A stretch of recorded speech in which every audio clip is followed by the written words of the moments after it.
नमस्कार साथियों, आज के हमारे इस कार्य ऊर्जा से संबंधित तीसरे वीडियो में आप सभी का हार्दिक अभिनंदन है। साथियों, हम ऊर्जा के बारे में पढ़ रहे थे। आज की इस वीडियो में हम पढ़ेंगे कि विद्युत ऊर्जा क्या होती है। आप लोगों ने पढ़ा होगा कि कोई भी आवेशित कण जो होते हैं ना, उन कणों के अंदर जो निहित ऊर्जा होती है वो विद्युत ऊर्जा होती है। और ये जो आवेश जो होते हैं ना, प्रति सेकंड कितने गति करते हैं, समय के साथ आवेश के जो प्रवाह की जो दर होती है वो विद्युत ऊर्जा या विद्युत धारा कहलाती है।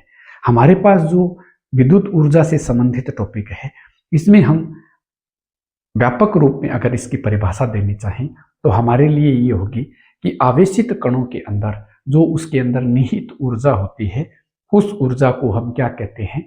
विद्युत ऊर्जा कहते हैं।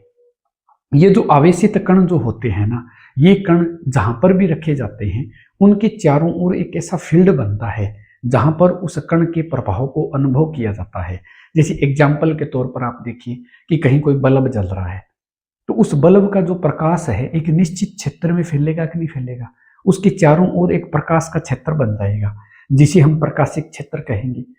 ठीक उसी प्रकार हमारे पास जैसे मोबाइल टावर है, मोबाइल टावर से रेडिएशन निकलती है और जहां जहां उसके रेंज में जो मोबाइल होते हैं वो उस क्षेत्र के अंदर जुड़े रहते हैं। अगर उस टावर के से उसका जो कवरेज एरिया है उससे अगर हम बाहर चले जाते हैं तो हम कहते हैं कि आउट ऑफ रेंज आ गए। इसी पर जैसे मोबाइल के टावर के चारों ओर एक फील्ड बनता है, ठीक है, जिसे हम उस रेंज का क्षेत्र कहते हैं, उसी प्रकार हमारे पास जो है आवेशित जो कण होता है, उस आवेशित कण के चारों ओर एक ऐसा क्षेत्र बनता है जहां पर हम क्या करते हैं? उस आवेशित कण के प्रभाव को हम अनुभव कर सकते हैं। तो ये जो क्षेत्र होता है उस क्षेत्र को हम कहते हैं विद्युत क्षेत्र। तो ये जो विद्युत क्षेत्र हो गया, भी आवेशित कण है, उसके चारों ओर एक क्षेत्र बनता है जिसे हम विद्युत क्षेत्र कहते हैं। तो अगर इस विद्युत क्षेत्र को हम कागज पर बनाना चाहें तो कैसे बनाएंगे? तो इसके लिए क्या होता है कि लाइनें खींची जाती हैं। हम इनको रेखाओं के माध्यम से व्यक्त करते हैं जिन्हें हम विद्युत बल रेखाएं या विद्युत क्षेत्र रेखाएं कहते हैं। और आवेशित जो कण होते हैं वो दो प्रकार के होते हैं। आवेशित कण कितने प्रकार के होते हैं? दो प्रकार के होते हैं। एक होता है धनावेशित कण और दूसरा होता है ऋणावेशित कण, यानी दो ही प्रकार के आवेश होते हैं। तो धनावेशित कण होते हैं ना, वहां से बल रेखाएं निकलती हुई होती है। ये डायरेक्शन ऑफ इलेक्ट्रिक फील्ड की बात कर रहे हैं हम।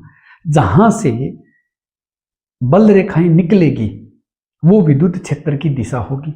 यानी जो धनावेश भाग होता है ना, धनावेशित कण जो होता है, प्लस आवेश जो होता है, वहां से विद्युत बल रेखाएं निकलती है और ऋण आवेश तक पहुंचती है। तो इसीलिए हमारे विद्युत क्षेत्र की जो दिशा हो जाती है वो क्या हो जाती है? वो प्लस से माइनस की ओर होती है। इसीलिए तो आप डायग्राम के अंदर आप देख रहे हैं कि जो प्लस का निशान लगाया हुआ है उसके ऊपर जो बल रेखाएं बनाई हुई है वो उससे निकलती हुई है। यहाँ जो तीर का निशान लगा है ना, उसकी डायरेक्शन बाहर निकलती हुई है। यानी जो बल रेखाएं जो होगी वो धनात्मक आवेश से बाहर निकलती हुई होती है। इसी प्रकार यहाँ जो माइनस आवेश लगाया गया है, ऋणात्मक आवेश है, उसके अंदर बल रेखाएं अंदर प्रवेश करती हुई दर्शाई गई है। इसका मतलब यहाँ पर विद्युत बल की जो दिशा है वो अंदर की ओर होती है। तो इसीलिए आप विशेष तौर पर ये हमेशा याद रखें कि विद्युत क्षेत्र की जो दिशा होती है वो प्लस से क्या होता है? माइनस की ओर होती है। या फिर आप ऐसे कह दें कि धनात्मक आवेश से ऋणात्मक आवेश की ओर होती है। ये तो होती है विद्युत ऊर्जा, विद्युत क्षेत्र और आवेशित कण। अब हम बात करेंगे कि हमारे पास जो विद्युत ऊर्जा है उस विद्युत ऊर्जा के जो सोर्स हैं वो क्या होते हैं, यानी ऊर्जा के स्रोत क्या हैं, हम विद्युत ऊर्जा कैसे प्राप्त कर सकते हैं। तो इसके लिए हमारे पास अलग अलग तरीके हैं विद्युत ऊर्जा को प्राप्त करने के। जैसे पहला एग्जाम्पल अगर हम लें तो कोयला संयंत्र, जहां पर क्या होता है कि कोयले को जला करके इलेक्ट्रिसिटी जनरेट की जाती है, विद्युत धारा या विद्युत ऊर्जा उत्पन्न की जाती है। वहां कोयले संयंत्र होते हैं, कोयले को जलाया जाएगा, उससे उष्मा निकलेगी जलने से, है ना। उस उष्मा का प्रयोग हम क्या करेंगे? पानी को गर्म करने में उपयोग करेंगे। पानी गर्म होगा, वाष्प बनेगी और उस वाष्प के द्वारा फिर क्या होगा? टरबाइन घुमाया जाता है है ना। एक तरीके से जनरेटर मान लो आप, उसके पंखे के ऊपर जब ये हीट गिरेगी, है ना, वाष्प गिरेगी उसके ऊपर जाकर के, तो वो पंखा घूमेगा, है ना, टरबाइन घूमेगा, तो फिर क्या होगा, विद्युत धारा या विद्युत ऊर्जा उत्पन्न होती है। ये तो होता है कोयले संयंत्र के अंदर। ठीक उसी प्रकार दूसरा अगर ऊर्जा का हम स्रोत लें, तो दूसरा ऊर्जा का स्रोत है हमारे पास नाभिकीय संयंत्र, यानी न्यूक्लियर रिएक्टर जो होते हैं वो। अब नाभिकीय संयंत्र के अंदर क्या होता है कि नाभिक को तोड़ा जाता है। हालांकि सामान्य तरीके से नाभिक को तोड़ना बहुत ही मुश्किल होता है, लेकिन फिर भी हम क्या करते हैं, नाभिक को तोड़ करके, और वहां पर हम क्या करते हैं, जब नाभिक को तोड़ते हैं तो बहुत बड़ी मात्रा में ऊर्जा मुक्त होती है, और उस ऊर्जा से फिर पानी को गर्म किया जाता है, और उससे जो वाष्प बनती है उस वाष्प को टरबाइन के ऊपर डाला जाता है, टरबाइन घूमता है और फिर विद्युत ऊर्जा उत्पन्न होती है। ये नाभिकीय संयंत्र के अंदर होता है। उसके बाद में अगर हम तीसरा एग्जाम्पल देखें तो जल विद्युत ऊर्जा। जल विद्युत ऊर्जा यानी ऐसे स्थान जहां पर बारिश बहुत ज्यादा होती है, या जहां पर पानी की उपलब्धता बहुत ज्यादा होती है, ऐसे स्थानों पर क्या करते हैं, ऊंचाई वाले इलाकों पर हम बांध बना करके पानी का स्टोरेज कर लेते हैं, और ये पानी जब स्टोर हो जाता है फिर उसी पानी को ऊंचाई से नीचे टरबाइन लगा करके उस टरबाइन के ऊपर उस पानी को डालते हैं। तो जिससे क्या होगा, ऊपर से अगर उसके ऊपर पानी गिरेगा तो टरबाइन घूमेगा, टरबाइन घूमेगा तो इलेक्ट्रिसिटी जनरेट होगी, विद्युत धारा उत्पन्न होगी, विद्युत ऊर्जा उत्पन्न होगी। ये इसमें होता है जल विद्युत संयंत्र के अंदर। फिर इसके बाद में हमारे पास चौथा है पवन ऊर्जा संयंत्र। पवन ऊर्जा के अंदर क्या होता है कि जहां हवा बहुत तेज चलती है, धूल भरी आंधियां चलती है ना, उन स्थानों पर क्या किया है, पवन चक्की की स्थापना कर दी जाती है। पवन चक्की के अंदर क्या होता है कि बड़े बड़े पंखे लगे हुए होते हैं। तेज हवा जब इन पंखों के ऊपर गिरती है तो वो पंखे क्या करते हैं, उनकी जो ब्लेड होती है उनके ऊपर गिरता है तेज हवा, तो वो क्या करती है, फिर उनको घुमाती है, और वो घूमते हैं तो फिर टरबाइन घूमेगा। इसका मतलब क्या है, विद्युत धारा उत्पन्न होती है। यानी जो ऊर्जा की हमारे पास जो हवा की जो गतिज ऊर्जा है उसको हम यांत्रिक ऊर्जा में कन्वर्ट कर रहे हैं, और फिर उसको विद्युत ऊर्जा में कन्वर्ट कर रहे हैं। तो ये विद्युत ऊर्जा के उत्पन्न करने का हमारे पास एक तरीका है। इसी प्रकार सौर ऊर्जा संयंत्र, है ना, सूर्य से प्राप्त ऊर्जा, है ना, इस प्रकार की ऊर्जा को क्या करते हैं हम, किसी दर्पण के माध्यम से इस ऊर्जा को एक जगह फोकसित किया जाता है। यानी सौर ऊर्जा संयंत्र है, उसमें हम क्या करते हैं कि सूर्य से आने वाली जो प्रकाश ऊर्जा है उस ऊर्जा को दर्पण की सहायता से किसी एक बिंदु पर फोकसित किया जाता है। जब ये तेज प्रकाश सारा इकट्ठा होने के बाद उसकी जो तीव्रता है वो बढ़ जाती है, और जब वो एक बिंदु के ऊपर फोकसित होगा तो वहां क्या करेगा, उष्मा उत्पन्न करेगा, वहां से वो हीट उत्पन्न करेगा, है ना। तो इस प्रकार से हम ये सौर ऊर्जा संयंत्र से विद्युत ऊर्जा उत्पन्न कर सकते हैं। और आजकल जो सोलर पैनल हम घरों पर उपयोग करते हैं, है ना, तो उसमें भी क्या है, वोल्टीय सेल का प्रयोग किया जाता है। तो इस प्रकार से ये हम आजकल सोलर एनर्जी का जो हम घरों में पैनल यूज करते हैं ना, छतों पर जो लगाते हैं, उसके अंदर वोल्टीय सेल लगा होता है, बैटरी लगी हुई होती है, उसके अंदर क्या रासायनिक ऊर्जा के माध्यम से रासायनिक ऊर्जा को विद्युत ऊर्जा में कन्वर्ट किया जाता है। आज के समय की डिमांड भी क्या है, सौर ऊर्जा है। सोलर एनर्जी आज के समय की बहुत बड़ी मांग है। तो ये तो हो गया दोस्तों हमारे साथ ऊर्जा के जो विभिन्न रूप हैं, हम ऊर्जा को कैसे प्राप्त कर सकते हैं, ये ऊर्जा के कुछ स्रोत थे। इसी प्रकार हम आगे बढ़ेंगे। ये ऊर्जा संरक्षण का नियम। ऊर्जा संरक्षण का नियम क्या कहता है?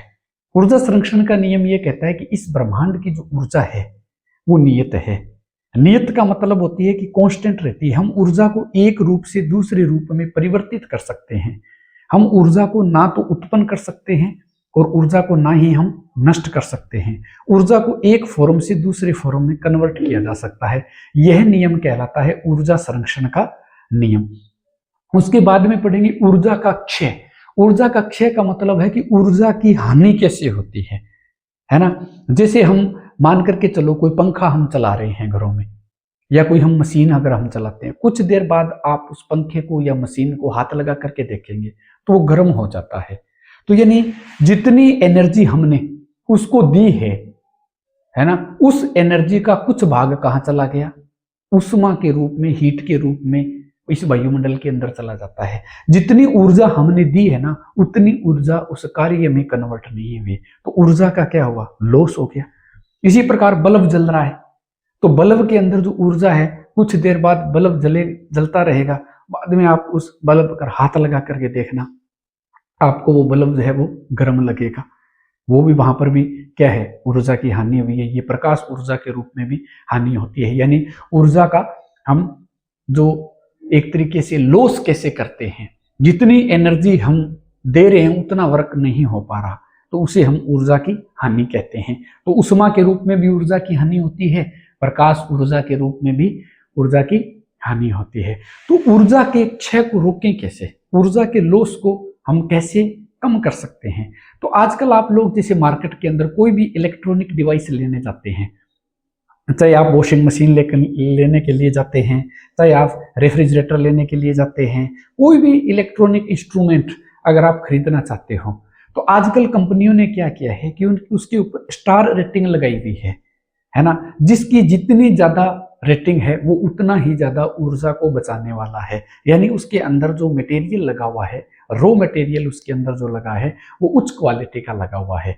तो इसके अंदर जो कार्य करने की जो क्षमता होगी, ऊर्जा को उष्मा में व्यय करने वाली जो क्षमता है वो कम होगी, और उसका वर्किंग प्रोसेस क्या होगा, बेटर होगा। इसीलिए कभी भी अगर आप मार्केट के अंदर जाते हो तो स्टार रेटिंग देख करके, जैसे आप एसी लेते हो, फ्रिज अगर आप लेते हो, वॉशिंग मशीन लेते हो, तो स्टार रेटिंग के माध्यम से हमें ये जानकारी मिलती है कि यह जो उपकरण है जो हम ले रहे हैं उसके द्वारा कितनी ऊर्जा को खपत किया जाएगा, और उसके द्वारा जितनी ऊर्जा ग्रहण की जाएगी उस ऊर्जा का कितना भाग वो कार्य में कन्वर्ट करता है। यानी ऊर्जा का हानि जो है, ऊर्जा का जो लॉस है वो कम से कम होगा। तो इस प्रकार से हम ऊर्जा को, स्टार रेटिंग वाली उपकरण जो है उसको हम देख करके, उसको खरीद करके हम क्या करते हैं, यूज करेंगे, तो ऊर्जा को हम क्षय होने से, ऊर्जा की हानि होने से हम बचा सकते हैं। पुराने समय में जो इलेक्ट्रॉनिक डिवाइस हम यूज करते थे, स्टार रेटिंग नहीं होती थी, है ना। उसके बाद में हमारे जो एक पुराने बल्ब आते थे, है ना, फिलामेंट लगे हुए जो बल्ब आते थे, वो बिजली को क्या करते थे, ज्यादा खपत करते थे, है ना। तो अगर उसकी जगह CFL का प्रयोग किया जाए, है ना, या फिर LED का प्रयोग करते हैं हम, CFL या LED का प्रयोग करके हम क्या करते हैं, विद्युत ऊर्जा जो है उसके उष्मा के रूप में उसके द्वारा जो हानि है उसको हम रोक सकते हैं। तो ये था साथियों आज के हमारे इस वीडियो में विद्युत ऊर्जा से संबंधित हमारी पूरी जानकारी। इस वीडियो में हमने विद्युत ऊर्जा के बारे में पढ़ा, आवेश दो प्रकार के होते हैं, धनात्मक और ऋणात्मक, इसके बारे में पढ़ा। फिर उसके बाद में विद्युत क्षेत्र के बारे में पढ़ा कि विद्युत क्षेत्र क्या होता है। फिर हमने ऊर्जा के भिन्न भिन्न जो स्रोत है जहां से हम विद्युत ऊर्जा कैसे प्राप्त कर सकते हैं उसके बारे में हमने विस्तृत रूप से अध्ययन किया। ऊर्जा संरक्षण का नियम क्या है ये चीज भी हमने पढ़ी। उसके बाद में हमने ये देखा कि ऊर्जा की जो हानि है, ऊर्जा का, एनर्जी का जो लॉस है वो कैसे होता है और उस लॉस को हम कैसे कम कर सकते हैं। तो आज की इस वीडियो में फिलहाल इतना ही। आपका दिन शुभ हो। धन्यवाद।